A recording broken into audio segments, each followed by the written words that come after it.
Hello everyone, welcome back to the Harsha DSC classes. ఈరోజు మనం ఈ వీడియోలో వచ్చేసి సోషల్ సైన్స్కి సంబంధించినటువంటి ప్రాక్టీస్ బిట్స్ అయితే చూద్దాము. అందులో ఫస్ట్ బిట్ వచ్చేసి ఒకే రకమైన మొక్కలను ఒకే చోట అధిక సంఖ్యలో సాగు చేస్తే దానిని ఈ విధంగా అంటాము. ఆప్షన్స్ ఫస్ట్ వచ్చేసి వర్ధనం, ఆప్షన్ 2 పంట, ఆప్షన్ 3 ఉద్యానవనం, ఆప్షన్ 4 నర్సరీ అనేసి ఇచ్చారండి. సో ఒకే రకమైన మొక్కలను ఒకే చోట అధిక సంఖ్యలో సాగు చేస్తే దాన్ని ఏమంటాము? పంట అంటారండి. ఉద్యానవనం, నర్సరీలు అంటే అవి ఏంటంటే మనకు చాలా మొక్కలు అయితే ఉంటాయి, చాలా రకాలైనటువంటివి. సో పంటలో వచ్చేసి మనకు ఒకే రకమైనటువంటి మొక్కలను అయితే సాగు చేస్తారు. So option 2 is the right answer. Next bit, మొట్టమొదటి సంపూర్ణ కృత్రిమ దారం ఏది అనేసి అడుగుతున్నారండి. ఆప్షన్స్ ఫస్ట్ రేయాను, ఆప్షన్ 2 ఉన్ని, ఆప్షన్ 3 నైలాను, ఆప్షన్ 4 టెర్లిన్ అనేసి ఇచ్చారు. సో ఫస్ట్గా మొట్టమొదటిగా తయారు చేసినటువంటి కృత్రిమ దారం ఏది అంటే నైలాన్ అండి. మనకు సహజ దారాలంటే ఉన్ని, పట్టు కానీ ఇవన్నీ కూడా మనకు సహజ దారాల కింద వస్తాయి. ఈ రేయన్ కానీ నైలాన్, టెర్లిన్ ఇవన్నీ కూడా కృత్రిమ దారాల కింద వస్తాయి. కానీ మొట్టమొదటి సంపూర్ణ కృత్రిమ దారం ఏది? Nylon. So option 3 is the right answer. Next bit, ఒక పదార్థం మండే అత్యంత కనిష్ట ఉష్ణోగ్రత ఏది అనేసి ఇచ్చారండి. ఆప్షన్స్ ఫస్ట్ది జ్వాలన ఉష్ణోగ్రత, ఆప్షన్ 2 అనుకూల ఉష్ణోగ్రత, ఆప్షన్ 3 కనిష్ట ఉష్ణోగ్రత, ఆప్షన్ 4 గరిష్ట ఉష్ణోగ్రత అనేసి ఇచ్చారు. సో మనకు ఇక్కడ ఇచ్చినట్లయితే ఒక పదార్థం మండే అత్యంత కనిష్ట ఉష్ణోగ్రత అంటే అత్యంత చిన్న ఉష్ణోగ్రతలో కూడా మండుతుందన్నమాట. సో దాన్ని ఏమంటామండి? జ్వాలన ఉష్ణోగ్రత అనేసి పిలుస్తాము. Option 1 is the right answer. Next bit, ఖగోళ వస్తువులు మరియు సంబంధిత ద్విగ్విషయాల అధ్యయనాన్ని ఈ విధంగా పిలుస్తారు. ఆప్షన్స్ ఫస్ట్ వచ్చేసి జ్యోతిష్యము, ఆప్షన్ 2 ఖగోళ శాస్త్రము, ఆప్షన్ 3 కాస్మెటాలజీ, ఆప్షన్ 4 మెటియారాలజీ అనేసి ఇచ్చారండి. సో మనకు ఖగోళ వస్తువులు అలాగే వాటికి సంబంధించినవి అంటే ఉల్కలు, నక్షత్రాలు, గ్రహాలు వీటన్నిటి గురించి చెప్తే వాటిని ఏమంటామండి? ఖగోళ శాస్త్రము అనేసి చెప్తాము. Option 2 is the right answer. Next bit, కస్కుటా మొక్క దీనికి ఉదాహరణ అనేసి ఇచ్చారు. ఆప్షన్ ఫస్ట్ వచ్చేసి స్వయం పోషకము, ఆప్షన్ 2 పరపోషకము, ఆప్షన్ 3 పూతికాహారి, ఆప్షన్ 4 అతిదేహి అనేసి ఇచ్చారండి. సో మనకు కస్కుటా మొక్క ఏంటండి? పరపోషకం అండి, పరపోషకము. Option 2 is the right answer. Next bit, సంయోగ బీజాల సంయోగ ఫలితంగా ఏర్పడే కణం ఏది అనేసి ఇచ్చారు. ఆప్షన్ ఫస్ట్ది సంయుక్త బీజము, ఆప్షన్ 2 పిండము, ఆప్షన్ 3 అండము, ఆప్షన్ 4 ఫలదీకరణ అనేసి ఇచ్చారు. సో కరెక్ట్ ఆన్సర్ వచ్చేసి సంయుక్త బీజం అండి. సంయోగ బీజాల సంయోగ ఫలితంగా ఏర్పడే కణం ఏది అంటే సంయుక్త బీజం. Option 1 is the right answer. Next bit, విద్యుత్ ప్రవాహపు అయస్కాంత ఫలితంపై ఆధారపడి పనిచేసే పరికరం ఏది? ఆప్షన్ ఫస్ట్ వచ్చేసి విద్యుత్ గంట, option 2 fuse, option 3 geyser, option 4 hair dryer అనేసి ఇచ్చారండి. విద్యుత్ ప్రవాహపు అయస్కాంత ఫలితం పైన ఆధారపడి పనిచేసే పరికరం ఏదండి? విద్యుత్ గంట అండి, విద్యుత్ గంట.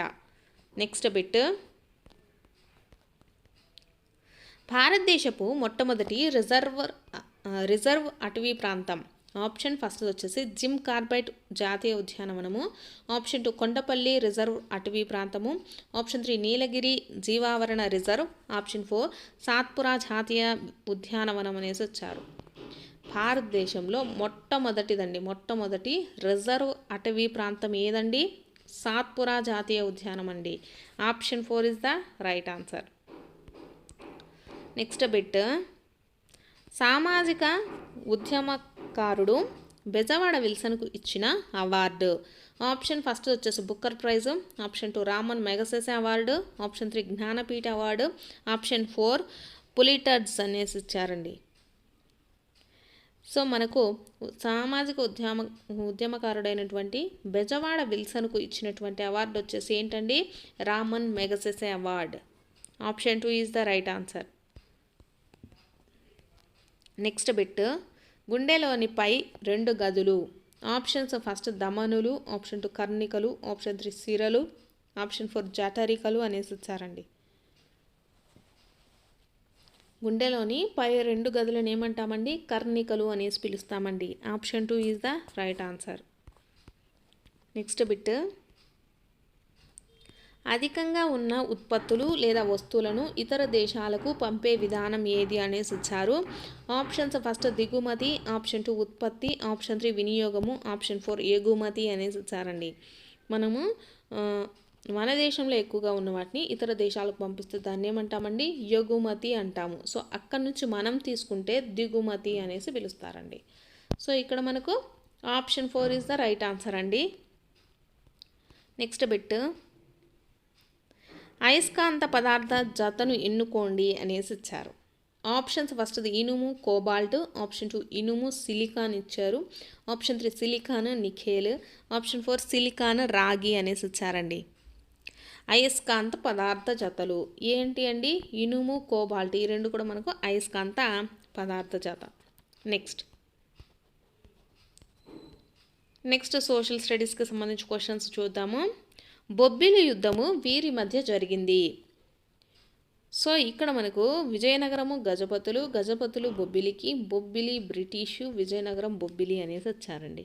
సో ఎవరి మధ్య జరిగిందండి? విజయనగరానికి బొబ్బిలికి మధ్య మనకు బొబ్బిలి యుద్ధం అనేది జరిగింది. Option 4 is the right answer. Next bit, Kailasanatha దేవాలయము ఇక్కడ కలదు. ఆప్షన్స్ ఫస్ట్ ది Madurai, option 2 Kanchipuram, option 3 Mysore, option 4 Srikalahasti అనేసి ఇచ్చారండి.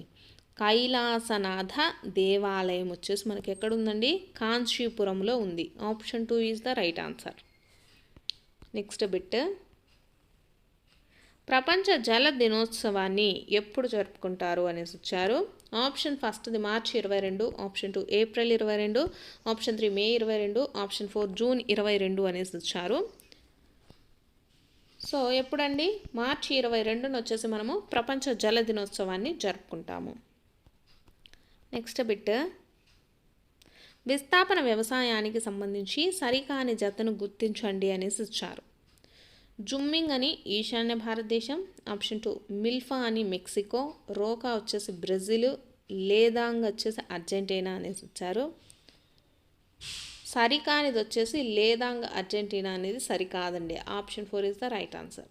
సో ఈశాన్య భారతదేశంలో వచ్చేసి విస్థాపన వ్యవసాయాన్ని జుమ్మింగ్ అని పిలుస్తారు, మెక్సికోలో వచ్చేసి మిల్ఫా అని పిలుస్తారు, బ్రెజిల్లో వచ్చేసి రోకా అని పిలుస్తారు. నెక్స్ట్ వచ్చేసి అస్మక మహాజనపదం ఈ నది ఒడ్డున ఉంది. ఆప్షన్ ఫస్ట్ కృష్ణా నది, option 2 Narmada, option 3 Godavari, option 4 Ganga అనేసి వచ్చారండి. సో మనకు అస్మక మహాజనపదం ఎక్కడ ఉందండి? గోదావరి నది ఒడ్డున ఉన్నది. Option 3 is the right answer.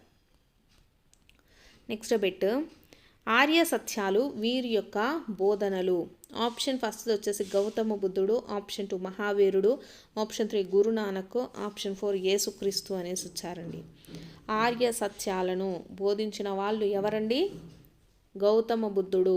Option 1 is the right answer. Next bit, ప్రజలు వీరి కాలంలో తమ ఇండ్లల్లో నాణ్యాలను ముద్రించారు. ఆప్షన్ ఫస్ట్ వచ్చేసి Alauddin Khilji, option 2 Balban, option 3 Muhammad bin Tughlaq, option 4 Ibrahim Lodi అండి. సో కరెక్ట్ ఆన్సర్ వచ్చేసి మనకు ఏదండి?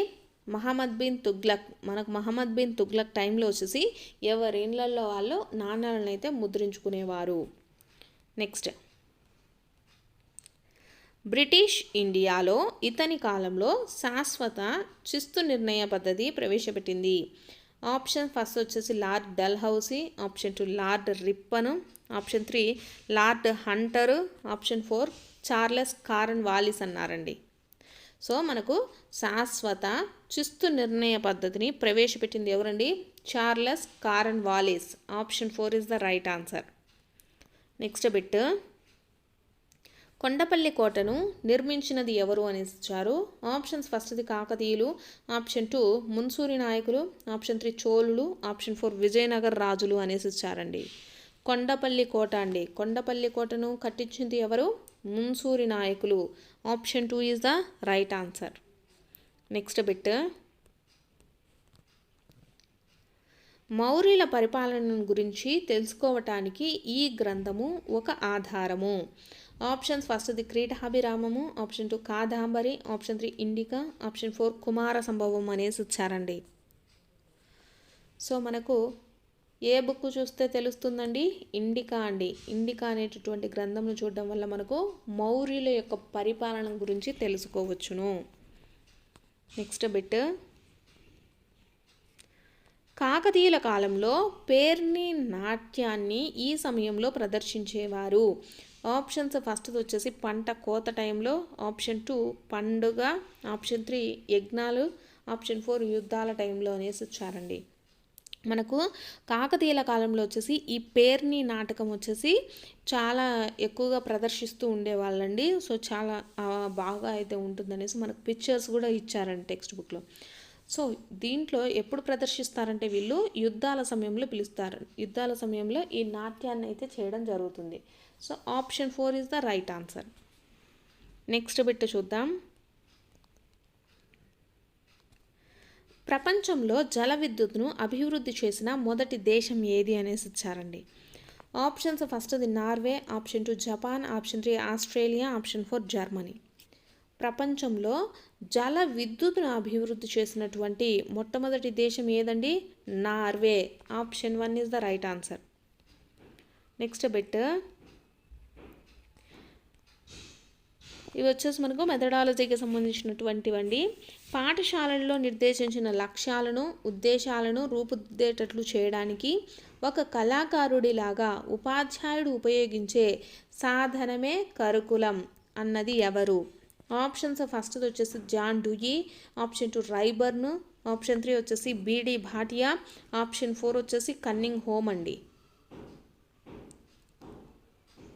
కరికులం అంటే ఏంటంటే పాఠశాలలో నిర్దేశించిన లక్ష్యాలను ఉద్దేశాలను రూపుదిద్దుకునేటట్లు చేయడానికి ఒక కళాకారుడిలాగా ఉపాధ్యాయుడు ఉపయోగించేటటువంటి సాధనం వచ్చేసి ఏంటి? కరికులం అని చెప్పింది ఎవరండి? కన్నింగ్ హోమ్ అండి. Option 4 is the right answer. Cunningham. Option 4. Next, ఒంటెను ఎడారి ఓడ అనడానికి కారణం ఏమిటి? ఈ ప్రశ్న యొక్క విద్యా ప్రమాణం ఏది అనేసి వచ్చారండి. ఫస్ట్ అది విషయ అవగాహన, ఆప్షన్ 2 ప్రశ్నించడం పరికల్పనలు చేయడం, ఆప్షన్ 3 సమాచార నైపుణ్యాలు ప్రాజెక్టులు, ఆప్షన్ 4 ప్రశంస అనేసి ఇచ్చారండి. సో మనకు ఇలాంటి క్వశ్చన్లు అడగడం వల్ల ఏం తెలుస్తుందండి? మనకు అతడికి అసలు ఎందుకు ఒంటెను అలా పిలుస్తారనేటటువంటి విషయ అవగాహన అనేది వస్తుంది. So option 1 is the right answer. Next bit, విద్యార్థి రాసిన పరీక్షను మదింపు చేయడంలో ఉపాధ్యాయులకు సహాయపడినది ఏది? Options, first the rubrics, option 2 check list, option 3 portfolios, option 4 rating scale అనేసి ఇచ్చారండి.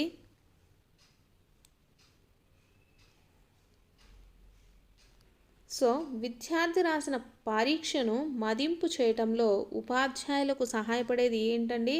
రూబిక్స్ అండి. Option 1 is the right answer. నెక్స్ట్ది, సాంఘిక శాస్త్రంలో విషయ అవగాహనకు గల భారత్వ శాతం ఎంత అనేది ఇచ్చారు. ఆప్షన్స్, ఫస్ట్ది 15%, ఆప్షన్ 2 10%, ఆప్షన్ 3 40%, ఆప్షన్ 4 30% అనేసి ఇచ్చారండి.